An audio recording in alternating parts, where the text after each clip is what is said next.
So we are back with our last video and podcast response. This is for week 7, and it's assignment 7.1 for JMC602. So our first video that we looked into this week is we had 3 videos, no podcast. It was the Schoolhouse Rock interjections video, which an interjection is a phrase that shows emotion, and it is followed by an exclamation point, or it is set apart from the sentence. So, for example, they talked about hey with an exclamation point, ow with an exclamation point, ouch. Then they followed up with ouch, comma, that hurts. So basically it's setting up the sentence and it's setting up the phrase.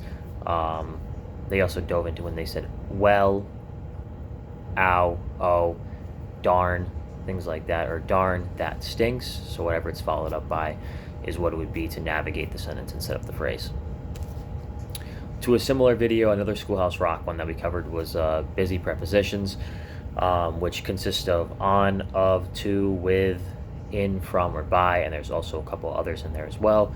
So let's follow it up. It sets up the the phrase, and it's got a noun or a pronoun that's followed by it. So it says go to bed, you stay in school, on the top, or hanging in there. Little things like that is what popped up in the video as well. So, and it's like I said as well, a noun or a pronoun brings up the sentence, and that phrase for the preposition adds in and is put in the middle of the phrase. Lastly, we had a crash course navigating digital info video to watch as well. And there were a couple things that kind of stuck out to me, 2 main things that I wanted to cite on, because that was a little bit of like a longer video. And it's how you see online politics can affect how you speak to others offline and in the real world, which is very true. And they brought it up, it comes up, you speak about it at dinner, you speak about it at family holidays.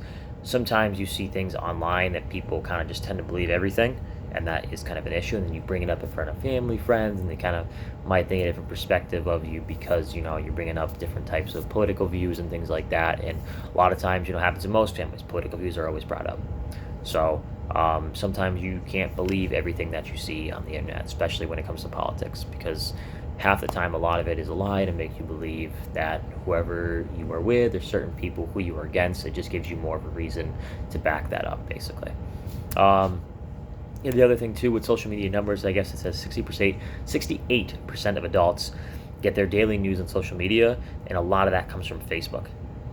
And Facebook hasn't been known to be the most reliable source when it comes to news mainly, and that also interjects with the ages of, well, right around our age, or my age, ages 18 to 29, that are heavily reliant on social media, and deciphering news is more difficult than ever, especially if you go onto something like Instagram, you scroll through reels and things like that, or you see posts. A lot of it is not fact-checked, and it's very tough to decipher what is good and what is bad when it comes to that kind of stuff.